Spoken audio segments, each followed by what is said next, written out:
ਗੁਰੂ ਸਾਹਿਬ ਜੀ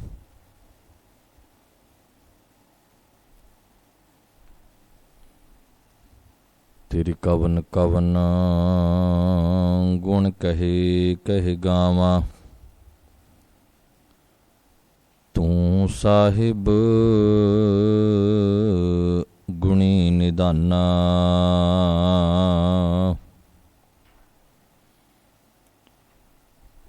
ਤੁਮਰੀ ਮਹਿਮਾ ਵਰਨ ਨ ਸਾਕੋਂ।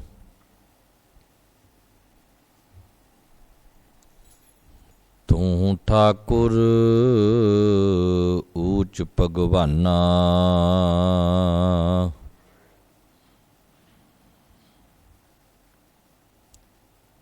ਕਰ ਕਿਰਪਾ ਕਿਰਪਾਲ ਆਪੇ ਬਖਸ਼ ਲੈ।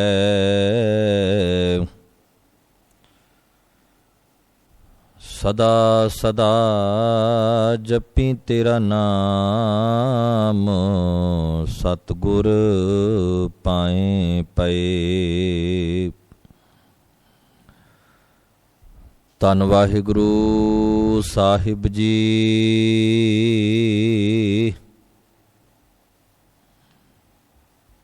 ਫਰੀਦਾ ਏ ਵਿਸ਼ ਗੰਦੋਲਾ। ਧਰੀਆਂ ਖੰਡ ਲਿਵਾੜ।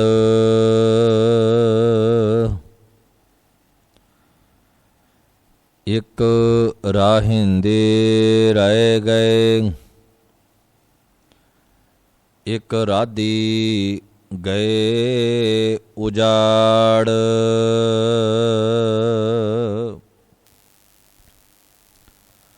ਇੱਕ ਰਾਹਿੰਦੇ ਰਹਿ ਗਏ।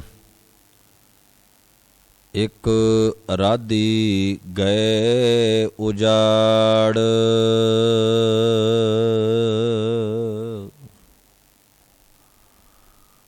ਪਰਮ ਸਨਮਾਨਯੋਗ ਦੀਨ ਦੁਨੀ ਦੇ ਮਾਲਕ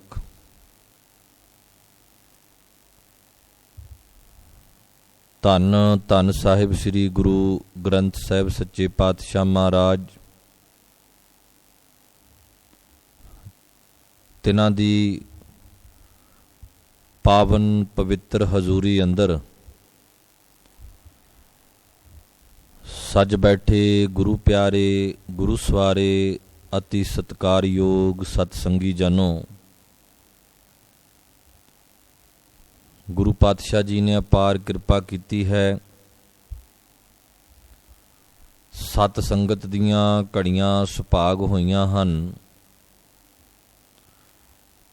ਗੁਰੂ ਚਰਨਾਂ ਦੇ ਵਿੱਚ ਜੁੜ ਬੈਠ ਕੇ ਅੰਮ੍ਰਿਤਮਈ ਬਾਣੀ ਦਾ ਪਾਠ ਬੜੇ ਪਿਆਰ ਨਾਲ ਆਪ ਜੀ ਨੇ ਸ਼ਰਵਣ ਕੀਤਾ ਹੈ। ਆਓ ਚੱਲ ਰਹੀ ਲੜੀਵਾਰ ਸ਼ੇਖ ਫਰੀਦ ਸਾਹਿਬ ਜੀ ਦੇ ਪਾਵਨ ਸ਼ਲੋਕ ਜਿਵੇਂ ਕਿ ਕੱਲ੍ਹ ਦੇ ਪਿਛਲੇ ਰੇ ਦੀਵਾਨ ਵਿੱਚ 36 ਨੰਬਰ ਸ਼ਲੋਕ ਦੀ ਆਪਾਂ ਵਿਚਾਰ ਕੀਤੀ ਸੀ। ਅੱਜ ਆਪ ਜੀਆਂ ਨੇ 37 ਨੰਬਰ ਸ਼ਲੋਕ ਦਾ ਮੂਲ ਪਾਠ ਸ਼ਰਵਣ ਕੀਤਾ ਹੈ। ਵਿਚਾਰ ਆਰੰਭ ਕਰਨ ਤੋਂ ਪਹਿਲਾਂ ਜਿਤਨੇ ਵੀ ਮਾਈ ਭਾਈ ਜਨ ਗੁਰੂ ਚਰਨਾਂ ਵਿੱਚ ਸੱਜ ਕੇ ਬੈਠੇ ਹੋ, ਆਓ ਸਾਰੇ ਰਲ ਕੇ ਮਨ ਬਿਰਤੀਆਂ ਨੂੰ ਇਕਾਗਰ ਕਰੀਏ। ਗੁਰੂ ਚਰਨਾਂ ਦੇ ਵਿੱਚ ਸੁਰਤੀਆਂ ਨੂੰ ਭੇਟ ਕਰਦੇ ਹਾਂ। ਗੁਰੂ ਫਤਿਹ ਨਾਲ ਸਾਂਝ ਕਰੋ। ਸਰਬੱਤ ਸੰਗਤ ਗੱਜ ਕੇ ਆਖੋ ਜੀ ਵਾਹਿਗੁਰੂ ਜੀ ਕਾ ਖਾਲਸਾ ਵਾਹਿਗੁਰੂ ਜੀ ਕੀ ਫਤਿਹ। ਇਹ ਪਾਵਨ ਸ਼ਲੋਕ ਭਗਤ ਫਰੀਦ ਸਾਹਿਬ ਜੀ ਦੀ ਰਸਨਾ ਦੇ ਦੁਆਰਾ ਉਚਾਰਨ ਕੀਤਾ ਹੋਇਆ ਗੁਰੂ ਗ੍ਰੰਥ ਸਾਹਿਬ ਜੀ ਦੇ ਪਾਵਨ ਅੰਕ 1379 ਦੇ ਉੱਪਰ ਸੁਭਾਏਮਾਨ ਹੈ। ਲੜੀਵਾਰ ਸ਼ਲੋਕਾਂ ਦੇ ਵਿੱਚੋਂ ਗਿਣਤੀ ਦੇ ਆਧਾਰ ਤੇ 37 ਨੰਬਰ ਸ਼ਲੋਕ ਹੈ। ਭਗਤ ਫਰੀਦ ਸਾਹਿਬ ਜੀ ਨੇ ਜੋ ਇਸ ਪਾਵਨ ਸ਼ਲੋਕ ਦੇ ਰਾਹੀਂ ਸੁਨੇਹਾ ਬਖਸ਼ਿਆ ਹੈ, ਬੜੇ ਕੀਮਤੀ ਤੇ ਬਹੁ ਮੁੱਲੇ ਵਿਚਾਰ ਪੇਸ਼ ਕੀਤੇ ਨੇ। ਗੁਰਬਾਣੀ ਦੇ ਅੰਦਰ ਗੁਰੂ ਨਾਨਕ ਸਾਹਿਬ ਸੱਚਾ ਪਾਤਸ਼ਾਹ ਮਹਾਰਾਜ ਜੀ ਤੋਂ ਲੈ ਕੇ ਭਗਤ ਸਾਹਿਬਾਨ ਅਤੇ ਭੱਟ ਸਾਹਿਬਾਨ, ਗੁਰਸਿੱਖ ਜਨ, ਤਿਨਾਂ ਦੀ ਬਾਣੀ ਨੂੰ ਆਪਾਂ ਸਾਂਝੇ ਤੌਰ ਤੇ ਸਹਿਜ ਪਾਠ ਦੇ ਰੂਪ ਵਿੱਚ ਜਦੋਂ ਪੜ੍ਹਦੇ ਹਾਂ, ਪਾਵਨ ਬਾਣੀ ਦੇ ਵਿੱਚ ਬਾਣੀ ਦੇ ਰਚੇਤਾ ਵੱਖ-ਵੱਖ ਵਿਸ਼ਿਆਂ ਦਾ ਜ਼ਿਕਰ ਕਰਦੇ ਨੇ। ਮਨੁੱਖੀ ਜੀਵਨ ਦੇ ਨਾਲ ਸੰਬੰਧ ਰੱਖਦੀ ਹਰ ਇੱਕ ਗੱਲ ਦਾ ਉਹਨਾਂ ਨੇ ਜ਼ਿਕਰ ਕੀਤਾ ਹੈ। ਜੋ ਵੀ ਗੱਲ, ਜੋ ਵਿਚਾਰ ਮਨੁੱਖ ਦੇ ਜੀਵਨ ਨੂੰ ਸੇਧ ਦਿੰਦੇ ਹਨ, ਜਿਹੜੀਆਂ ਵਿਚਾਰਾਂ ਮਨੁੱਖ ਨੂੰ ਸੱਚ ਦੇ ਮਾਰਗ ਤੇ ਤੋਰਦੀਆਂ ਨੇ, ਉਹ ਵਿਚਾਰਾਂ ਵੱਖ-ਵੱਖ ਵਿਸ਼ਿਆਂ ਦੇ ਰੂਪ ਦੇ ਵਿੱਚ, ਸ਼ਬਦਾਂ ਦੇ ਰੂਪ ਵਿੱਚ, ਪੌੜੀਆਂ ਦੇ ਰੂਪ ਵਿੱਚ ਗੁਰਬਾਣੀ ਦੇ ਰਚੇਤਾ ਸਤਿਪੁਰਸ਼ਾਂ ਨੇ ਸਾਡੇ ਹਿਰਦੇ ਦੀ ਝੋਲੀ ਵਿੱਚ ਪਾਈਆਂ ਨੇ। ਸੋ ਆਓ, ਜਿੱਥੇ ਆਪਾਂ ਬਾਣੀ ਨੂੰ ਪੜ੍ਹਦੇ ਹਾਂ, ਗੁਰੂ ਨਾਨਕ ਸਾਹਿਬ ਮਹਾਰਾਜ ਜੀ ਦੇ ਬਚਨ ਪੜ੍ਹਦੇ ਹਾਂ, ਗੁਰੂ ਅਰਜਨ ਸਾਹਿਬ ਮਹਾਰਾਜ ਜੀ ਦੀ ਪਾਵਨ ਬਾਣੀ, ਜਿਸ ਵਿੱਚ ਸਭ ਤੋਂ ਵੱਧ ਸ਼ਬਦ, ਸਭ ਤੋਂ ਵੱਧ ਬਾਣੀ ਗੁਰੂ ਅਰਜਨ ਸਾਹਿਬ ਮਹਾਰਾਜ ਜੀ ਨੇ ਰਚ ਕੇ ਆਦਿ ਬੀੜ ਦੇ ਵਿੱਚ ਦਰਜ ਕੀਤੀ ਸੀ। ਔਰ ਮੁੱਖ ਤੌਰ ਤੇ ਆਪਾਂ ਵੇਖੀਏ, ਜਦੋਂ 35 ਮਹਾਂਪੁਰਖਾਂ ਦਾ ਜ਼ਿਕਰ ਕਰਦੇ ਹਾਂ ਬਾਣੀ ਦੇ ਵਿੱਚੋਂ, ਤੇ ਸਭ ਤੋਂ ਵੱਧ ਭਗਤ ਸਾਹਿਬਾਨਾਂ ਦੇ ਵਿੱਚੋਂ ਬਾਣੀ ਹੈ ਭਗਤ ਕਬੀਰ ਸਾਹਿਬ ਜੀ ਦੀ, ਤੇ ਗੁਰੂ ਸਾਹਿਬਾਨ ਦੇ ਵਿੱਚੋਂ ਸਭ ਤੋਂ ਵੱਧ ਬਾਣੀ ਉਚਾਰਨ ਕੀਤੀ ਹੈ ਗੁਰੂ ਅਰਜਨ ਸਾਹਿਬ ਮਹਾਰਾਜ ਜੀ ਨੇ। ਔਰ ਇਸ ਸਾਰੀ ਬਾਣੀ ਦਾ ਜਿਹੜਾ ਮੁੱਖ ਭਾਵ ਹੈ, ਇਸ ਸਾਰੀ ਬਾਣੀ ਦਾ ਇੱਕੋ ਇੱਕ ਸੰਧਾਤ ਹੈ, ਉਹ ਹੈ ਅਕਾਲ ਪੁਰਖ ਵਾਹਿਗੁਰੂ, ਕਰਤਾ ਪੁਰਖ ਵਾਹਿਗੁਰੂ ਦੇ ਗੁਣਾਂ ਦੇ ਨਾਲ ਜੋੜਨਾ ਤੇ ਮਨੁੱਖ ਨੂੰ ਭਟਕੇ ਹੋਏ ਨੂੰ ਸੱਚ ਦੇ ਮਾਰਗ ਵੱਲ ਤੋਰਨਾ। ਚਾਹੇ ਉਹ ਭਗਤ ਸਾਹਿਬਾਨਾਂ ਦੀ ਬਾਣੀ ਹੋਵੇ ਤੇ ਚਾਹੇ ਭੱਟ ਸਾਹਿਬਾਨਾਂ ਦੀ, ਚਾਹੇ ਗੁਰਸਿੱਖਾਂ ਦੀ ਤੇ ਚਾਹੇ ਗੁਰੂ ਸਾਹਿਬ ਦੀ ਆਪਣੀ ਉਚਾਰਨ ਕੀਤੀ।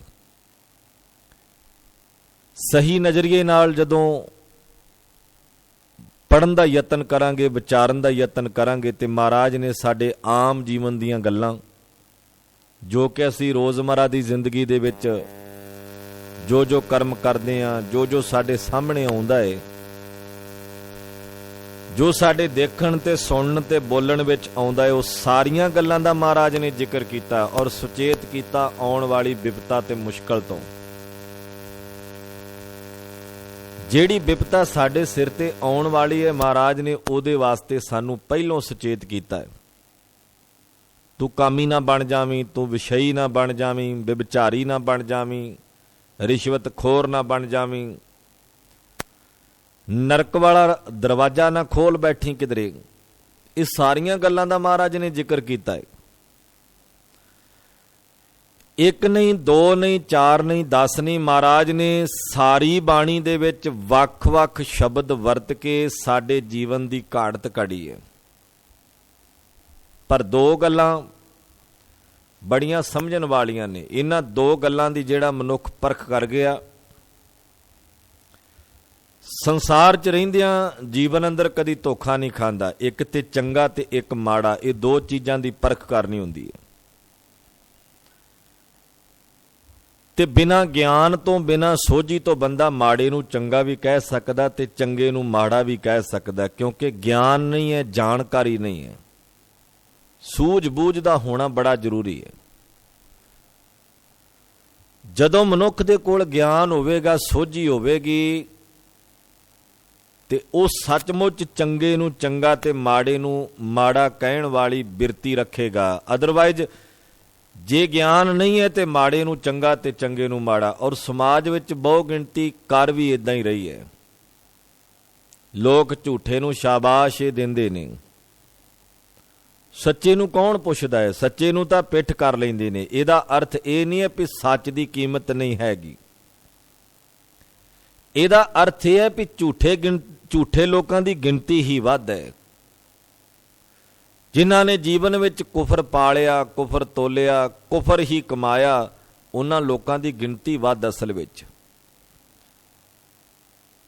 ਇਉਂ ਨਹੀਂ ਆਪਾਂ ਕਹਿ ਸਕਦੇ ਵੀ ਸੱਚ ਖਤਮ ਹੋ ਜਾਏਗਾ, ਸੱਚ ਖਤਮ ਨਹੀਂ ਹੋ ਰਿਹਾ। ਲੋਕਾਂ ਨੂੰ, ਸਮਾਜਿਕ ਲੋਕਾਂ ਨੂੰ, ਦੁਨਿਆਵੀ ਮਨੁੱਖ ਨੂੰ ਝੂਠ ਬਹੁਤ ਪਿਆਰਾ ਲੱਗਦਾ ਹੈ। ਝੂਠ ਨਾਲ ਸਨੇਹ ਹੀ ਇੰਨਾ ਬਣ ਗਿਆ, ਝੂਠ ਨਾਲ ਪਿਆਰ ਇੰਨਾ ਬਣ ਗਿਆ ਵੀ ਉਹਨੇ ਬਹੁਤ ਵੱਡੀ ਗਿਣਤੀ ਦੇ ਵਿੱਚ ਲੋਕ ਤਿਆਰ ਕਰ ਲਏ ਆਪਣੇ ਧੜੇ ਵਾਲੇ। ਝੂਠਿਆਂ ਦੀ ਗਿਣਤੀ ਵੱਧ ਹੈ। ਜਦ ਵੀ ਸੱਚੇ ਮਨੁੱਖ ਦੀ ਪਰਖ ਕਰੇਗਾ ਤੇ ਸੱਚਾ ਹੀ ਆ ਕੇ ਕਰੇਗਾ, ਝੂਠਾ ਕਿਵੇਂ ਕਰ ਸਕਦਾ ਹੈ? ਸੱਚੇ ਮਨੁੱਖ ਦੀ ਪਰਖ ਕਰਨੀ ਹੋਵੇ ਤੇ ਸਚਿਆਰ ਬਣਨਾ ਪਵੇਗਾ। ਜਿਵੇਂ ਬਾਣੀ ਨੇ ਆਖਿਆ ਨਾ, ਤੂੰ ਰੱਬ ਨੂੰ ਵੇਖਣਾ ਤੇ ਉਹਦੇ ਵਰਗਾ ਹੀ ਬਣਨਾ ਪੈਣਾ। ਸੱਚ ਨੂੰ ਵੇਖਣਾ ਤੇ ਸੱਚ ਜੀਵਨ 'ਚ ਕਮਾਉਣਾ ਪੈਣਾ। ਸੱਚ ਦੀ ਸਟੱਡੀ ਕਰਨੀ ਪੈਣੀ ਹੈ। ਸੱਚ ਨੂੰ ਪ੍ਰੈਕਟੀਕਲ ਜੀਵਨ ਵਿੱਚ ਲੈ ਕੇ ਆਉਣਾ ਪੈਣਾ ਹੈ। ਸੱਚ ਦੀ ਕਮਾਈ ਕਰਨੀ ਪੈਣੀ ਹੈ। ਸੱਚ ਦੇ ਮਾਰਗ ਤੇ ਤੁਰਨਾ ਪੈਣਾ ਹੈ। ਸੱਚ ਬੋਲਣਾ ਵੀ ਤੇ ਸੱਚ ਸੁਣਨਾ ਵੀ ਪੈਣਾ ਹੈ। ਸੱਚ ਸੁਣਾਉਣ ਦੀ ਵੀ ਤਾਕਤ ਰੱਖਣੀ ਪੈਣੀ ਹੈ। ਤਾਂ ਜਾ ਕੇ ਪਰਖ ਹੋਵੇਗੀ ਕਿ ਸੱਚਾ ਕੌਣ ਹੈ। ਝੂਠ ਨੂੰ ਸ਼ਾਬਾਸ਼ ਦੇਣ ਵਾਲਾ ਵਿਅਕਤੀ, ਉਹਦੀ ਦੇਖੋ ਵੀ ਹੈਸੀਅਤ ਕੀ ਹੈ। ਤੁਸੀਂ ਬਹੁਤ ਗਿਣਤੀ ਵੇਖੋਗੇ ਵੀ ਜਦੋਂ ਬੰਦਾ ਝੂਠੇ ਨੂੰ ਸ਼ਾਬਾਸ਼ੀ ਦੇਈ ਜਾਵੇ ਨਾ, ਇਉਂ ਵੇਖੋ ਉਹਦਾ ਰੁਤਬਾ ਕੀ ਹੈ, ਉਹਦੀ ਹੈਸੀਅਤ ਕੀ ਹੈ, ਉਹਦੀ ਪਰਸਨੈਲਿਟੀ ਕਿਹੋ ਜਿਹੀ ਹੈ, ਉਹ ਮਨੁੱਖ ਕੀ ਕਰਦਾ ਹੈ ਹਰ ਰੋਜ਼, ਉਹਦਾ ਰੋਜ਼ਮਰਾ ਦਾ ਨਿਤਨੇਮ ਕੀ ਹੈ। ਤੇ ਜਦੋਂ ਆਪਾਂ ਉਹਦੀ ਸ਼ਖਸੀਅਤ ਵੱਲ ਤੱਕਾਂਗੇ ਤੇ ਉਹਦਾ ਨਿਤਨੇਮ ਹੀ ਅਸਲ ਵਿੱਚ ਇਹ ਹੈ ਵੀ ਸਵੇਰ ਤੋਂ ਲੈ ਕੇ ਸ਼ਾਮਾਂ ਤੱਕ ਜੋ ਉਹ ਆਪ ਕਰਦਾ ਹੈ, ਉਹ ਕਰਨ ਵਾਸਤੇ ਦੂਜੇ ਮਨੁੱਖ ਨੂੰ ਥਾਪੜਾ ਦਿੰਦਾ ਹੈ। ਗੁਰਬਾਣੀ ਵਿੱਚ ਅੰਮ੍ਰਿਤ ਦਾ ਤੇ ਜ਼ਹਿਰ ਦਾ ਜ਼ਿਕਰ ਆਇਆ। ਜਦੋਂ ਗਰੀਬ ਨਵਾਜ ਸੱਚਾ ਪਾਤਸ਼ਾਹ ਸਾਨੂੰ ਅੰਮ੍ਰਿਤ ਪੀਣ ਵਾਸਤੇ ਕਹਿੰਦੇ ਨੇ ਤੇ ਗਰੀਬ ਨਵਾਜ ਕਹਿੰਦੇ ਸਦਾ ਚਿਰ ਜੀਵੋ, ਅੰਮ੍ਰਿਤ ਪੀਵੋ ਸਦਾ ਚਿਰ ਜੀਵੋ। ਸਦੀਵ ਕਾਲ ਲਈ ਤੂੰ ਜਿਉਂਦਾ ਹੋਵੇਂਗਾ ਜੇ ਅੰਮ੍ਰਿਤ ਨੂੰ ਪੀ ਲਵੇਂਗਾ, ਅੰਮ੍ਰਿਤ ਨੂੰ ਮਾਣ ਲਵੇਂਗਾ, ਅੰਮ੍ਰਿਤ ਦੀ ਦਾਤ ਝੋਲੀ ਵਿੱਚ ਪਵਾ ਲਵੇਂਗਾ ਤੇ ਸਦੀਵ ਕਾਲ ਜਿਉਂਦਾ ਹੈ। ਤੇ ਦੂਸਰੇ ਪਾਸੇ ਜ਼ਹਿਰ ਦੀ ਗੱਲ ਵੀ ਬਾਣੀ ਵਿੱਚ ਆਈ ਹੈ। ਜ਼ਹਿਰ ਇੰਨੀ ਕੁ ਖਤਰਨਾਕ ਚੀਜ਼ ਹੈ, ਮਨੁੱਖ ਆਪਣੀ ਜ਼ੁਬਾਨ ਤੇ ਜ਼ਹਿਰ ਦੀ ਡਲੀ ਰੱਖੇ ਤੇ ਸਾਰੇ ਸਰੀਰ ਦੇ ਵਿੱਚ ਉਸ ਜ਼ਹਿਰ ਦਾ ਜਿਹੜਾ ਰਿਐਕਸ਼ਨ ਚਲਿਆ ਜਾਂਦਾ ਹੈ। ਜੇ ਜ਼ਹਿਰ ਦੀ ਡਲੀ ਜ਼ੁਬਾਨ ਤੇ ਰੱਖਣ ਦੇ ਨਾਲ ਸਾਰੀ ਬਾਡੀ ਵਿੱਚ, ਸਾਰੇ ਸਰੀਰ ਦੇ ਵਿੱਚ ਉਹਦਾ ਰਿਐਕਸ਼ਨ ਹੁੰਦਾ ਹੈ, ਕਿ ਅੰਮ੍ਰਿਤ ਦੀ ਵਿਚਾਰ ਦਾ ਰਿਐਕਸ਼ਨ ਨਹੀਂ ਹੋਵੇਗਾ? ਕਿ ਅੰਮ੍ਰਿਤ ਨੂੰ ਪੀਣ ਵਾਲੇ ਦੀ ਬਾਡੀ ਦੇ ਵਿੱਚ, ਸਰੀਰ ਵਿੱਚ ਉਹਦਾ ਰਿਐਕਸ਼ਨ ਨਹੀਂ ਹੋਵੇਗਾ? ਹੋਵੇਗਾ। ਪਰ ਮਨੁੱਖ ਅੰਮ੍ਰਿਤ ਪੀਣ ਵਾਲੇ ਬਹੁਤ ਘੱਟ ਨੇ ਤੇ ਜ਼ਹਿਰ ਦਾ ਪਿਆਲਾ ਪੀਣ ਵਾਲਿਆਂ ਦੀ ਗਿਣਤੀ ਵੱਧ ਹੈ। ਇਹ ਹੈਰਾਨਗੀ ਹੁੰਦੀ ਹੈ ਵੀ ਜਦੋਂ ਬੰਦਾ ਇੱਕ ਪਾਸੇ ਤਾਂ ਜ਼ਹਿਰ ਬਣਾਉਣ ਵਾਲਾ ਲਿਖਦਾ ਵੀ ਜ਼ਹਿਰ ਬੱਚਿਆਂ ਦੀ ਪਹੁੰਚ ਤੋਂ ਦੂਰ ਰੱਖੋ, ਇਹ ਜ਼ਹਿਰ ਬੜਾ ਖਤਰਨਾਕ ਹੈ। ਪਰ ਇੱਕ ਜ਼ਹਿਰ ਉਹ ਵੀ ਹੈ ਜਿਹੜਾ ਬੱਚਿਆਂ ਦੇ ਹੱਥੀਂ ਬੰਦਾ ਮੰਗਵਾ ਲੈਂਦਾ ਹੈ ਕਈ ਵਾਰ। ਇੱਕ ਜ਼ਹਿਰ ਉਹ ਵੀ ਹੈ ਵੀ ਜਦੋਂ ਬੱਚਿਆਂ ਨੂੰ ਪ੍ਰੇਰਨਾ ਦੇ ਕੇ ਕਹਿੰਦਾ ਵੀ ਮੇਰਾ ਜ਼ਹਿਰ ਮੇਰੇ ਸਾਹਮਣੇ ਲਿਆ ਕੇ ਰੱਖੋ, ਇਦਾਂ ਦਾ ਵੀ ਹੈ। ਔਰ ਇਸ ਜ਼ਹਿਰ ਨੇ ਜ਼ਿੰਦਗੀ ਬਰਬਾਦ ਕਰ ਦੇਣੀ ਹੈ, ਅੰਮ੍ਰਿਤ ਨੇ ਜ਼ਿੰਦਗੀ ਆਬਾਦ ਕਰ ਦੇਣੀ ਹੈ। ਫਰਕ ਬੜਾ ਵੱਡਾ ਹੈ। ਅੰਮ੍ਰਿਤ ਮਨੁੱਖ ਦੀ ਜ਼ਿੰਦਗੀ ਆਬਾਦ ਕਰਦਾ ਹੈ, ਆਬਾਦ ਕਰਦਾ ਹੈ, ਤੇ ਜ਼ਹਿਰ ਜ਼ਿੰਦਗੀ ਬਰਬਾਦ ਕਰਦਾ ਹੈ। ਸਤਿਗੁਰੂ ਮਹਾਰਾਜ ਨੇ ਐਸਾ ਬਿਖਮਗੜ੍ਹ ਤੋੜਿਆ ਸੀ ਮਨੁੱਖ ਦੇ ਜੀਵਨ ਵਿੱਚੋਂ, ਐਸਾ ਇਹ ਜ਼ਹਿਰ ਦਾ ਕਿਲਾ ਜਿਹੜਾ ਅੰਦਰ ਬਣਿਆ ਸੀ, ਮਹਾਰਾਜ ਨੇ ਉਹ ਤੋੜ ਦਿੱਤਾ ਸੀ। ਭਰਮਾਂ ਦੀ ਛਪਰੀ ਸਾਡੀ ਸੁਰਤ ਤੋਂ, ਸਾਡੇ ਮਨ ਦੇ ਉੱਤੋਂ ਉਡਾ ਦਿੱਤੀ ਸੀ। ਪਰ ਕਮਾਲ ਦੀ ਗੱਲ ਇਹ ਹੈ, ਜਿਸ ਮਨੁੱਖ ਨੂੰ ਆਦਤ ਪੈ ਜਾਵੇ, ਜਿਸ ਦਾ ਸੁਭਾਅ ਬਣ ਜਾਵੇ, ਜਿਹਦੇ ਸੁਭਾਅ ਵਿੱਚ ਹੀ ਅੰਮ੍ਰਿਤ ਛੱਡ ਕੇ ਤੇ ਜ਼ਹਿਰ ਪਾਲਣਾ ਉਹਦਾ ਸੁਭਾਅ ਬਣ ਜਾਵੇ, ਜਾਂ ਉਹਦੇ ਸੁਭਾਅ ਵਿੱਚ ਹੀ ਜ਼ਹਿਰ ਵਾਲੀਆਂ ਗੱਲਾਂ ਕਰਨੀਆਂ ਆ ਜਾਣ, ਉਹ ਕਦੇ ਛੱਡੇਗਾ ਨਹੀਂ, ਆਪਣੀਆਂ ਆਦਤਾਂ ਨਹੀਂ ਬਦਲਦਾ। ਗੁਰੂ ਸਮਰੱਥ ਹੈ, ਗੁਰੂ ਦੇ ਕੋਲ ਆਵੇ ਤੇ ਭੈੜੀ ਤੋਂ ਭੈੜੀ ਆਦਤ ਬਦਲ ਕੇ ਤੇ ਅਕਲ ਬਣ ਜਾਂਦੀ ਹੈ। ਮੰਦੀ ਤੋਂ ਮੰਦੀ ਆਦਤ ਬਦਲ ਕੇ ਅਕਲ ਦਾ ਰੂਪ ਧਾਰਨ ਕਰ ਲੈਂਦੀ, ਸੂਝ ਬੂਝ ਦਾ ਰੂਪ ਧਾਰਨ ਕਰ ਲੈਂਦੀ। ਪਰ ਸਾਧ ਸੰਗਤ ਹੈਰਾਨੀ ਇਹ ਹੈ ਕਿ ਜਦੋਂ ਮਹਾਰਾਜ ਸਾਨੂੰ ਬਾਣੀ ਵਿੱਚ ਬਾਰ-ਬਾਰ ਕਹਿੰਦੇ ਨੇ ਅੰਮ੍ਰਿਤ ਪੀਵੋ ਸਦਾ ਚਿਰ ਜੀਵੋ, ਅੰਮ੍ਰਿਤ ਨਾਮ ਨਿਧਾਨ ਹੈ ਮਿਲ ਪੀਵੋ ਭਾਈ, ਇਹ ਅੰਮ੍ਰਿਤ ਦਾ ਖਜ਼ਾਨਾ ਬੜਾ ਕੀਮਤੀ ਹੈ, ਬਹੁਤ ਵਧੀਆ ਤੇ ਗੁਣਾਂ ਦਾ ਖਜ਼ਾਨਾ ਹੈ। ਇਹਨੂੰ ਪੀਣ ਦਾ ਯਤਨ ਕਰ, ਇਹਦੀ ਵਰਤੋਂ ਕਰਨ ਦਾ ਯਤਨ ਕਰ। ਪੀਣ ਦਾ ਅਰਥ ਭਾਵ ਇਹ ਹੈ ਕਿ ਆਪਣੇ ਜੀਵਨ ਵਿੱਚ ਇਸ ਖਜ਼ਾਨੇ ਦੀ ਵਰਤੋਂ ਕਰ, ਗੁਣਾਂ ਦੀ ਵਰਤੋਂ ਕਰਿਆ ਕਰ, ਅਵਗੁਣਾਂ ਨੂੰ ਛੱਡ ਦੇ।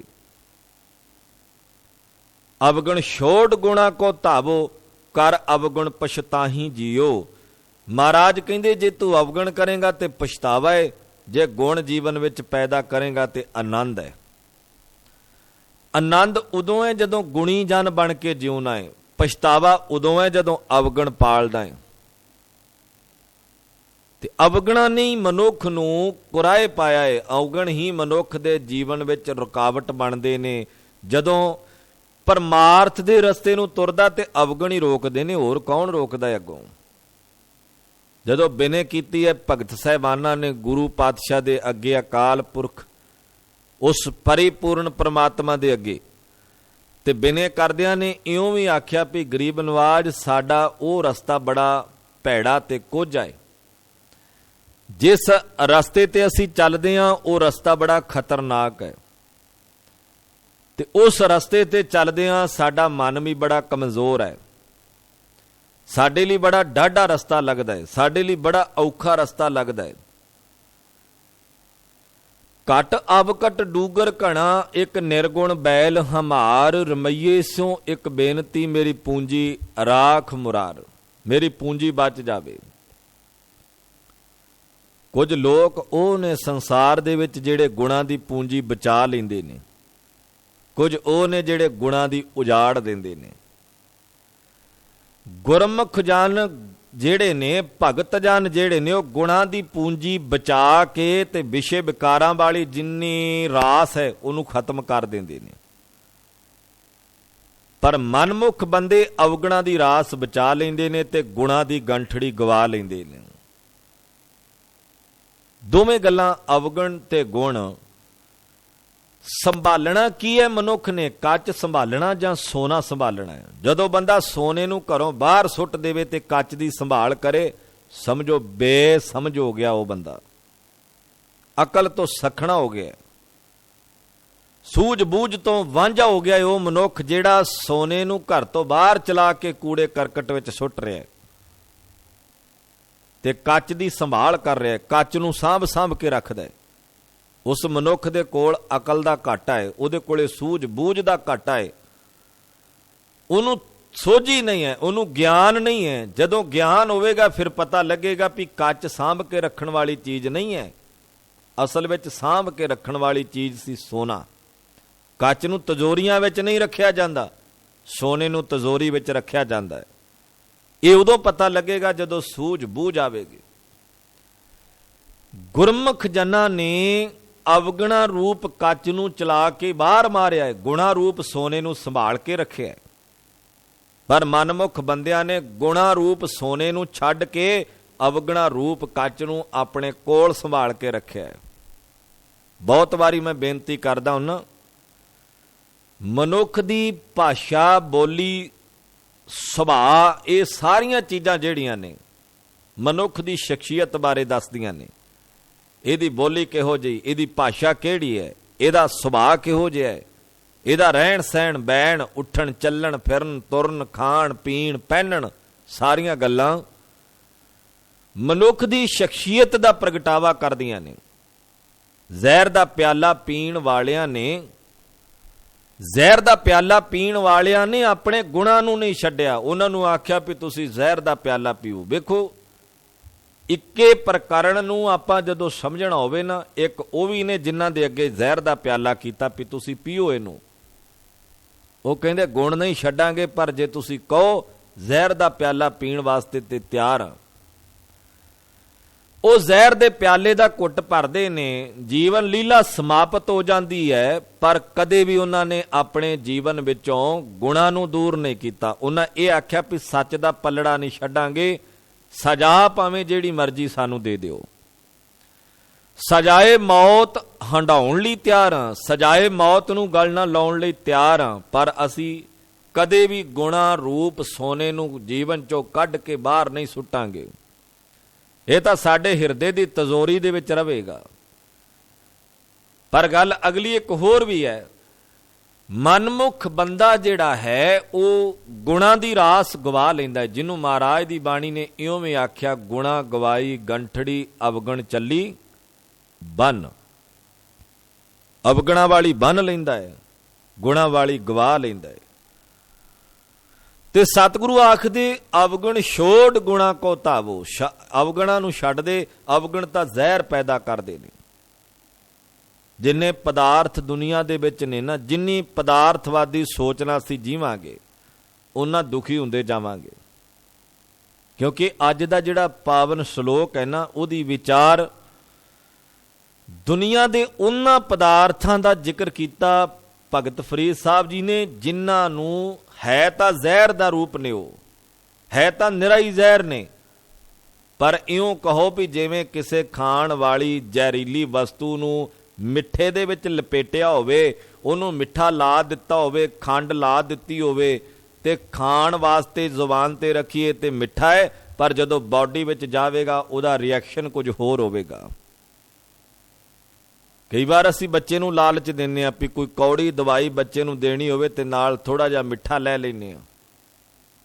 ਗੌਰ ਕਰਿਓ ਸਾਧ ਸੰਗਤ, ਮਹਾਰਾਜ ਨੇ ਉਹ ਸਾਡੇ ਮਨ ਦੀ ਹਾਲਤ ਨੂੰ ਬਿਆਨ ਕੀਤਾ ਹੈ, ਜਿਹੜਾ ਕਿ ਅਸੀਂ ਨਿੱਜੀ ਜੀਵਨ ਦੇ ਅੰਦਰ ਛੋਟੇ ਬੱਚਿਆਂ ਦੇ ਨਾਲ ਕਰਦੇ ਹਾਂ। ਉਹ ਮਹਾਰਾਜ ਕਹਿੰਦੇ ਤੇਰੇ ਨਾਲ ਵੀ ਵਾਪਰ ਰਿਹਾ। ਬੱਚੇ ਨੂੰ ਦਵਾਈ ਦੇਣੀ ਤੇ ਉਹਨੂੰ ਲਾਲਚ ਦਿੱਤਾ ਜਾਂਦਾ ਵੀ ਆਹ ਤੈਨੂੰ ਮਿੱਠੀ ਚੀਜ਼ ਦਿੱਤੀ ਜਾਵੇਗੀ ਖਾਣ ਵਾਸਤੇ, ਤੂੰ ਖਾ ਲੈ ਇੱਕ ਵਾਰ। ਬੱਚਾ ਕੌੜੀ ਦਵਾਈ ਨੂੰ ਜ਼ੁਬਾਨ ਤੇ ਰੱਖਦਾ ਹੈ ਔਰ ਉਹਦਾ ਫੇਸ ਦੱਸਦਾ ਵੀ ਇਹਨੂੰ ਠੀਕ ਨਹੀਂ ਲੱਗੀ, ਇਹਨੂੰ ਇਹਦਾ ਸਵਾਦ ਜਿਹੜਾ ਬੜਾ ਖਤਰਨਾਕ ਲੱਗਾ ਹੈ, ਇਹਦੀ ਰਸਨਾ ਤੇ ਇਹਦੀ ਜ਼ੁਬਾਨ ਤੇ ਕੁੜੱਤਣ ਹੈ, ਇਸ ਕਰਕੇ ਇਹਦਾ ਫੇਸ ਦੱਸ ਰਿਹਾ ਵੀ ਇਹ ਦੁਖੀ ਹੋ ਗਿਆ। ਨਾਲ ਹੀ ਅਸੀਂ ਉਹਨੂੰ ਥੋੜਾ ਜਿਹਾ ਮਿੱਠਾ ਦਿੰਦੇ ਹਾਂ। ਮਿੱਠੇ ਦੇ ਲਾਲਚ ਵਿੱਚ ਆ ਕੇ ਮਿੱਠੇ ਚੋਂ ਕੁੜੱਤਣ ਲਪੇਟ ਕੇ ਬੱਚੇ ਨੂੰ ਦੇ ਰਹੇ ਹਾਂ। ਔਰ ਅਸੀਂ ਵੀ ਇਹ ਸੋਚਦੇ ਹਾਂ ਵੀ ਮਿੱਠੇ ਵਿੱਚ ਲਪੇਟ ਕੇ ਵੀ ਇਹਨੂੰ ਇਹ ਕੁੜੱਤਣ ਦੇ ਦਈਏ, ਇਹਦੀ ਬਾਡੀ ਵਿੱਚ ਜਾ ਕੇ ਇਹਦਾ ਰਿਐਕਸ਼ਨ ਜਿਹੜਾ ਬਿਲਕੁਲ ਠੀਕ ਹੋਵੇਗਾ, ਤਾਂ ਕਿ ਇਹਦੇ ਸਰੀਰ ਵਿੱਚੋਂ ਬਿਮਾਰੀ ਦੂਰ ਹੋ ਜਾਵੇ, ਤੰਦਰੁਸਤੀ ਆ ਜਾਵੇ। ਮਹਾਰਾਜ ਕਹਿੰਦੇ ਮਨੁੱਖ ਤੂੰ ਆਪਣੇ ਆਪ ਨੂੰ ਸਿਆਣਾ ਸਮਝਦਿਆਂ ਹੋਇਆਂ ਵੀ ਬਹੁਤ ਸਾਰੀਆਂ ਦੁਨਿਆਵੀ ਉਹ ਗੱਲਾਂ ਕਰਦਾ ਹੈ ਜਿਹੜੀਆਂ ਕਰਨ ਦੇ ਯੋਗ ਨਹੀਂ ਹੈ, ਜਿਹੜੇ ਕਰਮ ਕਰਨ ਦੇ ਯੋਗ ਨਹੀਂ ਹੈ, ਪਰ ਕਰਮ ਤੂੰ ਉਹ ਕਰਦਾ ਹੈ। ਉਹਨਾਂ ਕਰਮਾਂ ਨੂੰ ਇਉਂ ਕਹਿ ਵੀ ਜਿਵੇਂ ਉਹ ਕੌੜੀ ਦਵਾਈ ਹੈ ਤੇ ਉਹਨੂੰ ਮਿੱਠੇ ਦੇ ਨਾਲ ਗਲੇਫਿਆ ਹੋਇਆ ਹੈ, ਭਾਵ ਉਹਨੂੰ ਲਪੇਟਿਆ ਹੋਇਆ ਵਾ ਮਿੱਠੇ ਦੇ ਵਿੱਚ। ਤੂੰ ਉਹ ਕਰਮ ਕਰਦਾ ਹੈ, ਉਸ ਜ਼ਹਿਰ ਨੂੰ ਤੂੰ ਆਪਣੇ ਜੀਵਨ ਵਿੱਚ ਕਮਾਉਣਾ ਹੈ, ਖਾਣਾ ਹੈ, ਪਚਾਉਣਾ ਹੈ, ਔਰ ਉਹ ਜ਼ਹਿਰ ਤੇਰਾ ਮਾਨਸਿਕ ਆਤਮਿਕ ਏਡਾ ਵੱਡਾ ਨੁਕਸਾਨ ਕਰ ਰਿਹਾ ਹੈ। ਤੇਰੇ ਗੁਣਾਂ ਦੀ ਰਾਸ ਪੂੰਜੀ ਖਤਮ ਹੁੰਦੀ ਜਾ ਰਹੀ ਹੈ।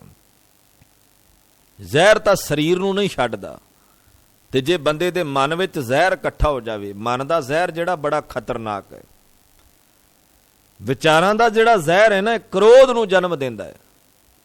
ਜਦੋਂ ਮਨੁੱਖ ਦੇ ਜੀਵਨ ਵਿੱਚ ਵਿਚਾਰ ਧਾਰਕ ਰੂਪ ਦੇ ਵਿੱਚ ਜ਼ਹਿਰ ਆ ਜਾਂਦਾ ਹੈ, ਇਹਦੀਆਂ ਵਿਚਾਰਾਂ ਕੌੜੀਆਂ ਹੋ ਜਾਣ, ਇਹਦੇ ਵਿਚਾਰਾਂ ਵਿੱਚ ਤਬਦੀਲੀ ਆ ਜਾਵੇ, ਉਦੋਂ ਮਨੁੱਖ ਦੀ ਸੁਰਤ ਵਿੱਚ ਕੁਛ ਨਹੀਂ ਬਚਦਾ, ਕੇਵਲ ਜ਼ਹਿਰ ਬਚਦਾ ਹੈ। ਉਹ ਜ਼ਹਿਰ ਜਿਹੜਾ ਬੰਦਾ ਦੂਜਿਆਂ ਤੇ ਛਿੜਕਦਾ ਫਿਰਦਾ ਹੈ, ਦੂਜਿਆਂ ਤੇ ਆਪਣੀਆਂ ਗੱਲਾਂ ਰਾਹੀਂ ਛਿੜਕਾ ਕਰਦਾ ਉਸ ਜ਼ਹਿਰ ਦਾ, ਤਾਂ ਹੀ ਤਾਂ ਬੰਦਾ ਨੇੜੇ ਨਹੀਂ ਟੁਕਦਾ। ਕਹਿੰਦੇ ਇਹਦੀਆਂ ਗੱਲਾਂ ਬਹੁਤ ਕੌੜੀਆਂ ਨੇ, ਇਹਦੇ ਲਾਗੇ ਨਾ ਜਾਇਓ, ਇਹਦਾ ਬੋਲਣ ਦਾ ਤਰੀਕਾ ਠੀਕ ਨਹੀਂ ਹੈ, ਕਿਉਂਕਿ ਉਹਦੀ ਸੁਰਤ ਵਿੱਚ ਹੀ ਜੋ ਜੋ ਇਕੱਠਾ ਹੋਇਆ ਉਹਨੇ ਬੋਲ ਕੇ ਦੂਜਿਆਂ ਨੂੰ ਸੁਣਾਉਣਾ ਹੀ ਸੁਣਾਉਣਾ, ਉਹਨੇ ਦੱਸਣਾ ਹੀ ਉਹ ਹੈ।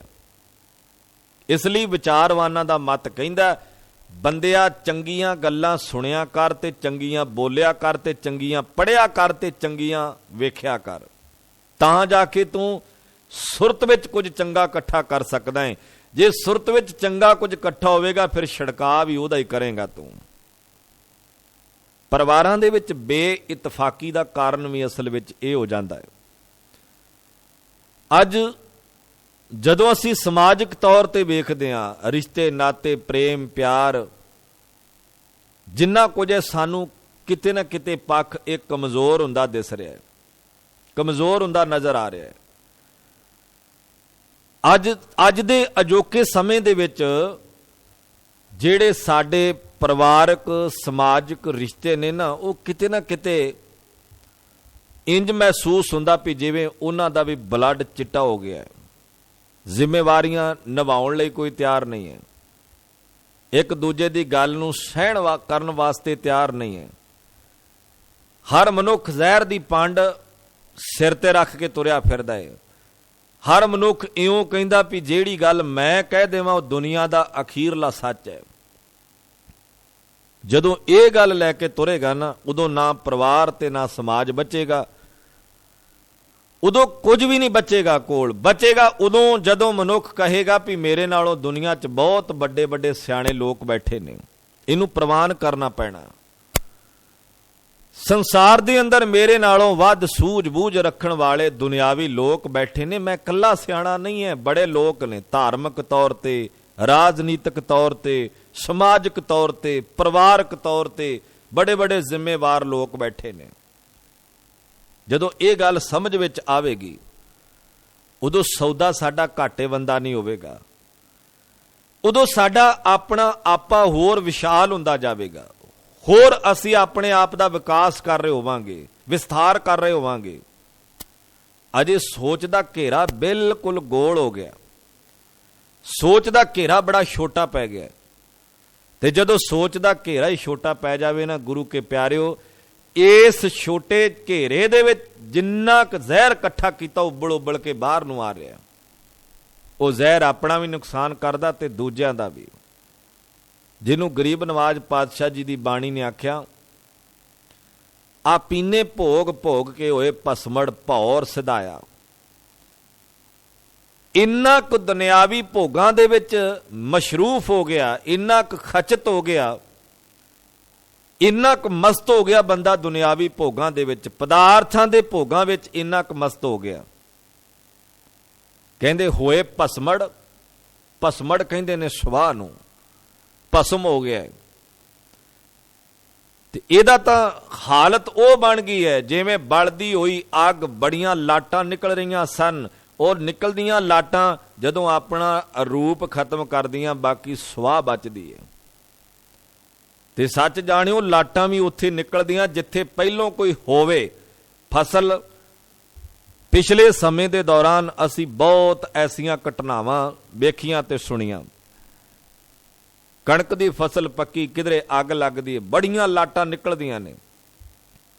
ਅੱਗ ਆਪਣੇ ਆਪ ਨਹੀਂ ਮੱਚਦੀ, ਅੱਗ ਉਦੋਂ ਆਪਣਾ ਭਿਆਨਕ ਰੂਪ ਦਿਖਾਉਂਦੀ ਹੈ ਜਦੋਂ ਕਿਸੇ ਚੀਜ਼ ਨੂੰ ਸਾੜਦੀ ਹੈ, ਜਦੋਂ ਕਿਸੇ ਚੀਜ਼ ਨੂੰ ਤਬਾਹ ਕਰਦੀ ਹੈ ਨਾ। ਅੱਗ ਦੀਆਂ ਲਪਟਾਂ ਉਵੇਂ ਹੀ ਵੱਡੀਆਂ, ਉੱਚੀਆਂ ਉੱਚੀਆਂ, ਲੰਬੀਆਂ ਹੁੰਦੀਆਂ ਨੇ। ਜਿੰਨਾ ਉਹਨੂੰ ਮੌਕਾ ਮਿਲਦਾ ਕਿਸੇ ਚੀਜ਼ ਨੂੰ ਸਾੜਨ ਦਾ, ਓਨਾ ਹੀ ਅੱਗ ਦਾ ਵੱਡਾ ਰੂਪ ਦਿਸਦਾ ਜਾਂਦਾ ਹੈ। ਜੇ ਕੁਝ ਹੋਵੇਗਾ ਹੀ ਨਹੀਂ ਤੇ ਅੱਗ ਕਿਵੇਂ ਅੱਗੇ ਵਧੇਗੀ? ਅੱਗ ਤੇ ਵਧੇਗੀ ਨਹੀਂ। ਜੇ ਅੱਗ ਨੂੰ ਕੋਈ ਚੀਜ਼ ਸਾੜਨ ਵਾਸਤੇ ਲੱਭੇਗੀ ਨਹੀਂ ਤੇ ਅੱਗ ਦਾ ਰੂਪ ਥੋੜੀ ਵਧੇਗਾ। ਅੱਗ ਦਾ ਰੂਪ ਤੇ ਵੱਧਦਾ ਹੀ ਉਦੋਂ ਹੈ ਜਦੋਂ ਉਹਨੂੰ ਹੋਰ ਸੁੱਕੀਆਂ ਬਾਲਣ ਵਾਲੀਆਂ, ਬਲਣ ਵਾਲੀਆਂ ਚੀਜ਼ਾਂ ਜਦੋਂ ਉਹਦੇ ਸਾਹਮਣੇ ਆਉਂਦੀਆਂ, ਉਹ ਲਪਟਾਂ ਉੱਚੀਆਂ ਹੁੰਦੀਆਂ ਨੇ, ਉਹਦਾ ਭਿਆਨਕ ਰੂਪ ਦਿਸਦਾ ਹੈ, ਉਹ ਖਤਰਨਾਕ ਦ੍ਰਿਸ਼ ਦਿਸਦੇ ਨੇ। ਔਰ ਉਹ ਐਸੀ ਤਾਕਤ, ਐਸੇ ਬਲ ਤੇ ਇੰਨੇ ਜ਼ੋਰ ਨਾਲ ਚੱਲਦੀ ਹੈ, ਸਭ ਕੁਝ ਸਾੜ ਦਿੰਦੀ ਹੈ। ਬਚਦਾ ਕੀ ਹੈ? ਸਵਾਹ ਬਚਦੀ ਹੈ, ਰਾਖ ਬਚਦੀ ਹੈ। ਤੇ ਮਹਾਰਾਜ ਕਹਿੰਦੇ, ਸਾਰੀ ਜ਼ਿੰਦਗੀ ਜ਼ਹਿਰ ਦੇ ਪਦਾਰਥਾਂ ਨੂੰ ਇਕੱਠੇ ਕਰਨ ਵਾਲਿਆ, ਤੂੰ ਪਦਾਰਥਾਂ ਨੂੰ ਭੋਗਦਿਆਂ ਇਹਨਾਂ ਪਦਾਰਥਾਂ ਦੀ ਅੱਗ ਦੇ ਵਿੱਚ ਆਪਣੀ ਗੁਣਾਂ ਦੀ ਰਾਸ ਪੂੰਜੀ ਮਚਾ ਲਈ। ਬਚਿਆ ਕੀ ਹੈ? ਭਸਮੜ। ਸਤਿਗੁਰੂ ਕਹਿੰਦੇ, ਆਪੀ ਨੇ ਭੋਗ ਭੋਗ ਕੇ, ਇਹਨਾਂ ਭੋਗਾਂ ਵਿੱਚ ਮਸਤ ਹੋ ਕੇ, ਇਹਨਾਂ ਪਦਾਰਥਾਂ ਨੂੰ ਭੋਗਦਿਆਂ ਤੂੰ ਤਾਂ ਭਸਮੜ ਹੋ ਗਿਆ। ਹੋਏ ਭਸਮੜ ਭੌਰ ਸਿਧਾਇਆ। ਭੌਰ ਕੀ ਸੀ? ਗੁਣ, ਸੱਚਾਈ ਜੀਵਨ ਵਿੱਚੋਂ ਉੱਡ ਗਈ, ਖਤਮ ਹੋ ਗਈ। ਹੁਣ ਜੀਵਨ ਵਿੱਚ ਸਚਾਈ ਨਹੀਂ ਰਹੀ, ਤੂੰ ਭੋਗਾਂ ਚ ਮਸਤ ਇੰਨਾ ਕੁ ਹੋ ਗਿਆ। ਆ ਪੀਨੇ ਭੋਗ ਭੋਗ ਕੇ ਹੋਏ ਪਸਮੜ ਭੌਰ ਸਧਾਇਆ, ਵੱਡਾ ਹੁਆ ਦੁਨੀਦਾਰ ਗਲ ਸੰਗਲ ਘੱਤ ਚਲਾਇਆ। ਜਿਹੜਾ ਆਪਣੇ ਆਪ ਨੂੰ ਵੱਡਾ ਸਮਝਦਾ ਸੀ, ਬੰਦਾ ਵੱਡਾ ਸਰੀਰ ਕਰਕੇ ਨਹੀਂ ਹੁੰਦਾ, ਵੱਡਾ ਧਨ ਕਰਕੇ ਨਹੀਂ ਹੁੰਦਾ, ਵੱਡਾ ਰੁਤਬੇ ਕਰਕੇ ਨਹੀਂ ਹੁੰਦਾ, ਵੱਡਾ ਚੌਧਰਗਿਰੀ ਕਰਕੇ ਨਹੀਂ ਬੰਦਾ ਹੁੰਦਾ। ਮਾਫ ਕਰਿਓ, ਇਹਨੂੰ ਧਿਆਨ ਨਾਲ ਸਮਝਣ ਵਾਲੀ ਗੱਲ ਹੈ, ਕਿਉਂਕਿ ਅਧਿਆਤਮਕ ਪੱਖ ਤੋਂ ਜੇ ਇਸ ਗੱਲ ਨੂੰ ਸਮਝਾਂਗੇ ਤੇ ਮਹਾਰਾਜ ਨੇ ਵੱਡੇ ਹੋਣ ਦੀ ਪਰਿਭਾਸ਼ਾ ਵੀ ਦੱਸੀ ਵੀ ਵੱਡਾ ਕਿਹਨੂੰ ਆਖਿਆ ਜਾਂਦਾ ਹੈ। ਦੁਨੀਆ ਦੇ ਵਿੱਚ, ਸਮਾਜ ਵਿੱਚ ਵੱਡਾ ਕੋਈ ਮਨੁੱਖ ਰੁਤਬੇ ਕਰਕੇ ਨਹੀਂ, ਸਰੀਰ ਕਰਕੇ ਨਹੀਂ, ਧਨ ਕਰਕੇ ਨਹੀਂ। ਮਹਾਰਾਜ ਕਹਿੰਦੇ ਵੱਡੇ ਵੱਡੇ ਜੋ ਦੁਨੀਆਦਾਰ ਕਾਹੂ ਕਾਜ ਨਹੀਂ ਗਾਵਾਰ। ਇਹ ਵੀ ਆਖਿਆ ਕੌਣ ਵੱਡਾ ਮਾਇਆ ਵਡਿਆਈ ਸੋ ਵੱਡਾ ਜਿਨ ਰਾਮ ਲਿਵ ਲਾਈ। ਕਹਿੰਦੇ ਜਿਹਦੀ ਰਾਮ ਦੇ ਨਾਲ ਲਿਵ ਲੱਗ ਗਈ। ਰਾਮ ਦਾ ਅਰਥ ਰਾਮਚੰਦਰ ਨਹੀਂ, ਰਾਮ ਦਾ ਅਰਥ ਰਮਿਆ ਹੋਇਆ ਪ੍ਰਮਾਤਮਾ। ਸੋ ਵੱਡਾ ਜਿਨ ਰਾਮ ਲਿਵ ਲਾਈ, ਉਹ ਵੱਡਾ ਇਸ ਸੰਸਾਰ ਦੇ ਅੰਦਰ ਜਿਹਨੇ ਗੁਣ ਇਕੱਠੇ ਕਰ ਲਏ ਨੇ। ਬਾਬਾ ਫਰੀਦ ਸਾਹਿਬ ਜੀ ਨੇ ਅੱਜ ਦੇ ਇਸ ਪਾਵਨ ਸ਼ਲੋਕ ਵਿੱਚ ਜ਼ਿਕਰ ਕੀਤਾ ਹੈ, ਫਰੀਦਾ ਇਹ ਵਿਸ਼ ਗੰਦਲਾਂ ਧਰੀਆਂ ਖੰਡ ਲਿਵਾੜ। ਖੰਡ ਦੇ ਨਾਲ ਗਲੇਫ ਕੇ ਜ਼ਹਿਰ ਰੂਪ ਗੰਦਲਾਂ ਜਿਹੜੀਆਂ ਇਕੱਠੀਆਂ ਕਰੀ ਜਾ ਰਿਹਾ ਬੰਦਾ, ਜਿਹਦੇ ਵਿੱਚ ਰਾਤ ਦਿਨ ਭੱਜਾ ਫਿਰਦਾ ਹੈ। ਇਹ ਵਿਸ਼ ਕਹਿੰਦੇ ਨੇ ਜ਼ਹਿਰ ਨੂੰ। ਜ਼ਹਿਰ ਦੇ ਨਾਲ ਗਲੇਫ ਕੇ ਇਹ ਗੰਦਲਾਂ ਮਨੁੱਖ ਆਪਣੇ ਪੱਲੇ ਵਿੱਚ ਬੰਨੀ ਜਾ ਰਿਹਾ, ਇਕੱਠੀਆਂ ਕਰੀ ਜਾ ਰਿਹਾ। ਫਰੀਦਾ ਇਹ ਵਿਸ਼ ਗੰਦਲਾਂ ਧਰੀਆਂ ਖੰਡ ਲਿਵਾੜ। ਤੇ ਅਗਲਾ ਜ਼ਿਕਰ ਕੀਤਾ, ਕਹਿੰਦੇ ਇੱਕ ਰਾਹਿੰਦੇ ਰਹਿ ਗਏ, ਇੱਕ ਰਾਧੀ ਗਏ ਉਜਾੜ। ਇੱਕ ਉਹ ਨੇ ਜਿਹੜੇ ਗੰਦਲਾਂ ਨੂੰ ਬੀਜਦੇ ਰਹਿ ਗਏ, ਇੱਕ ਉਹ ਨੇ ਜਿਹੜੇ ਇਹਨਾਂ ਗੰਦਲਾਂ ਨੂੰ, ਜ਼ਹਿਰ ਰੂਪ ਗੰਦਲਾਂ ਨੂੰ, ਜ਼ਹਿਰ ਦੀਆਂ ਵਿਚਾਰਾਂ ਨੂੰ ਸੰਭਾਲਦੇ ਰਹਿ ਗਏ। ਉਹਨਾਂ ਕੌੜੀਆਂ ਕੁਸੈਲੀਆਂ ਵਿਚਾਰਾਂ ਨੂੰ ਇਕੱਠੀਆਂ ਕਰਦੇ ਰਹਿ ਗਏ, ਉਹਨਾਂ ਅਵਗੁਣਾਂ ਨੂੰ ਇਕੱਠੇ ਕਰਦੇ ਰਹਿ ਗਏ। ਇੱਕ ਰਾਧੀ ਗਏ ਉਜਾੜ। ਇੱਕ ਉਹ ਨੇ ਜਿਹੜੇ ਪਹਿਲੋਂ ਇਕੱਠੀਆਂ ਕਰਦੇ ਜ਼ਰੂਰ ਸੀ, ਪਰ ਉਹਨਾਂ ਨੂੰ ਜਦੋਂ ਸਮਝ ਆਈ ਰਾਧੀ ਗਏ ਉਜਾੜ, ਉਹਨਾਂ ਵਿਸ਼ ਗੰਦਲਾਂ ਨੂੰ ਉਜਾੜ ਕੇ ਅੱਗੇ ਲੰਘ ਗਏ। ਕਿਹੜੇ ਪਾਸੇ ਤੁਰ ਗਏ? ਪਰਮਾਰਥ ਵਾਲੇ ਰਸਤੇ ਨੂੰ, ਰੱਬ ਵਾਲੇ ਰਾਹ ਨੂੰ, ਸੱਚ ਵਾਲੇ ਰਾਹ ਨੂੰ। ਉਹ ਰੱਬ ਦੇ ਰਸਤੇ ਤੇ ਤੁਰਨਾ ਆਰੰਭ ਕਰ ਦਿੱਤਾ। ਉਹਨਾਂ ਨੇ ਉਸ ਫਸਲ ਨੂੰ ਉਜਾੜ ਦਿੱਤਾ ਹੈ ਜਿਹੜੀ ਫਸਲ ਨੂੰ ਉਹ ਬੜੇ ਕੀਮਤੀ ਜਾਣਦੇ ਸੀ ਪਹਿਲਾਂ, ਪਰ ਹੈ ਕੀ ਸੀ? ਉਹ ਸਾਰਾ ਨਦੀਨ ਇਕੱਠੇ ਕੀਤੇ ਨੇ। ਉਹਨੂੰ ਤਾਂ ਸਿਆਣਾ ਕਿਸਾਨ ਨਹੀਂ ਕਹਿੰਦੇ, ਜਿਹੜਾ ਫਸਲ ਨੂੰ ਤਾਂ ਦਵਾਈ ਮਾਰ ਕੇ ਖਤਮ ਕਰ ਰਿਹਾ ਹੋਵੇ, ਨਦੀਨਾਂ ਦੀ ਪਾਲਣਾ ਕਰ ਰਿਹਾ ਹੋਵੇ, ਉਹਨੂੰ ਸਿਆਣਾ ਕਿਸਾਨ ਥੋੜ੍ਹੀ ਕਹਿੰਦੇ। ਸਿਆਣਾ ਕਿਸਾਨ ਉਹ ਹੈ ਜਿਹੜਾ ਫਸਲ ਬਚਾ ਲਵੇ ਤੇ ਨਦੀਨਾਂ ਨੂੰ ਖਤਮ ਕਰ ਦੇਵੇ।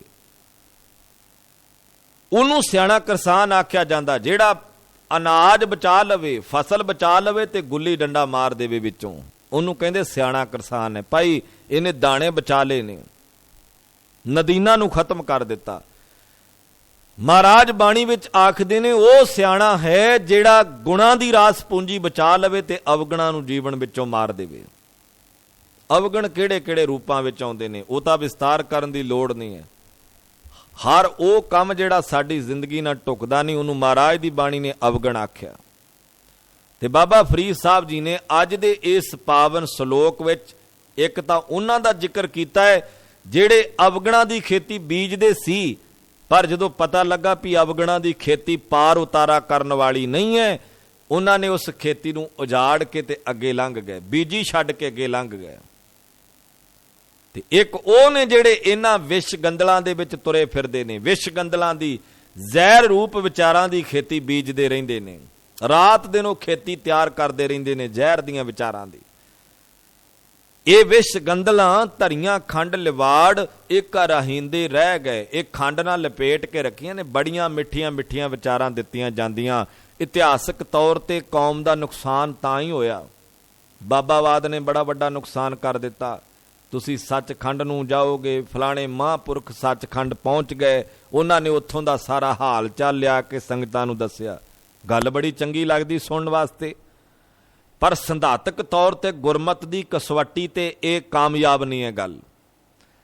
ਜਿਹੜੀ ਗੱਲ ਗੁਰਮਤ ਦੀ ਕਸਵੱਟੀ ਤੇ ਕਾਮਯਾਬ ਨਹੀਂ ਹੈ, ਉਹ ਅਸੀਂ ਸੁਣ ਕੇ ਬੜੀ ਰੌਚਕਤਾ ਪੈਦਾ ਕਰ ਰਹੇ ਹਾਂ। ਸਾਨੂੰ ਇਹ ਨਹੀਂ ਪਤਾ ਲੱਗਾ ਵੀ ਸਾਨੂੰ ਖੰਡ ਦੇ ਨਾਲ ਲਪੇਟ ਕੇ ਜ਼ਹਿਰ ਦਿੱਤਾ ਜਾ ਰਿਹਾ ਹੈ, ਮਿੱਠੇ ਪਦਾਰਥਾਂ ਦੇ ਨਾਲ ਜ਼ਹਿਰ ਦਿੱਤਾ ਜਾ ਰਿਹਾ ਹੈ। ਗੱਲ ਗੁਰਬਾਣੀ ਤੋਂ ਸ਼ੁਰੂਆਤ ਹੁੰਦੀ ਹੈ। ਤੁਸੀਂ ਵੇਖਿਓ ਵੀ ਜਿੰਨੇ ਡੇਰਾਵਾਦੀ ਨੇ ਉਹ ਗੁਰਬਾਣੀ ਤੋਂ ਗੱਲ ਸਟਾਰਟ ਕਰਨਗੇ, ਇਹਦਾ ਅਰਥ ਹੈ ਮਿੱਠੇ ਤੋਂ ਗੱਲ ਸਟਾਰਟ ਕਰ ਰਹੇ ਨੇ।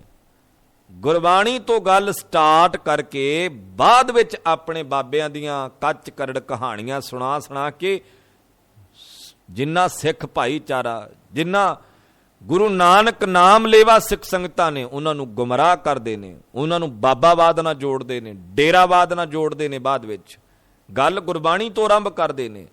ਜੇ ਕੋਈ ਪੁੱਛੇ ਵੀ ਤੁਸੀਂ ਕੀ ਕਰ ਰਹੇ ਹੋ, ਕਹਿੰਦੇ ਅਸੀਂ ਤਾਂ ਗੱਲ ਹੀ ਬਾਣੀ ਦੀ ਕਰਦੇ ਹਾਂ। ਸਹੀ ਮਾਨਿਆਂ ਦੇ ਵਿੱਚ ਬਾਣੀ ਦੇ ਅਰਥ ਕਰਨੇ ਹੋਣ ਤੇ ਸਭ ਤੋਂ ਪਹਿਲਾਂ ਬਾਣੀ ਦਾ ਸ਼ੁੱਧ ਉਚਾਰਨ ਕਰਨਾ ਆਵੇ। ਨੰਬਰ 2 ਬਾਣੀ ਦਾ ਪਦ ਅਰਥ ਕਰਨਾ ਆਵੇ। ਨੰਬਰ 3 ਗੁਰਬਾਣੀ ਦੇ ਅਰਥ ਬੋਧ ਆਉਣ। ਨੰਬਰ 4 ਗੁਰਬਾਣੀ ਦਾ ਭਾਵ ਅਰਥ ਸਮਝ ਵਿੱਚ ਆਵੇ। ਤੇ ਨੰਬਰ 5 ਗੁਰਬਾਣੀ ਨੂੰ ਫੋਲੋ ਕਰਨਾ ਆ ਜਾਵੇ। ਇਹਨੂੰ ਕਹਿੰਦੇ ਨੇ ਗੁਰਮਤ ਦੀ ਕਸਵੱਟੀ ਤੇ ਪਰਖੀ ਹੋਈ ਗੱਲ ਜਿਹੜੀ ਹੈ, ਇਹ ਹੈ ਗੁਰੂ ਨਾਨਕ ਦਾ ਸੰਦਾਤ, ਜਿਹਨੂੰ ਅਸੀਂ ਸਹੀ ਢੰਗ ਦੇ ਨਾਲ ਇਦਾਂ ਸਮਝ ਸਕਦੇ ਹਾਂ। ਪਰ ਇਸ ਬਾਣੀ ਦੇ ਵਿੱਚੋਂ ਬਹੁਤ ਸਾਰੀਆਂ ਗੱਲਾਂ ਉਹ ਇਕੱਤਰ ਕਰਦੇ ਨੇ ਤੇ ਟੁਕਾ ਕੇ ਸਰੀਰ ਦੇ ਨਾਲ ਜੋੜਦੇ ਨੇ, ਡੇਰਾਵਾਦ ਦੇ ਨਾਲ ਜੋੜਦੇ ਨੇ। ਇਉਂ ਹੀ ਮਾਨੋ ਵੀ ਜਿਵੇਂ ਮਿੱਠੇ 'ਚ ਮਿਲਾ ਕੇ ਸਾਨੂੰ ਜ਼ਹਿਰ ਦੇਈ ਜਾ ਰਹੇ ਨੇ।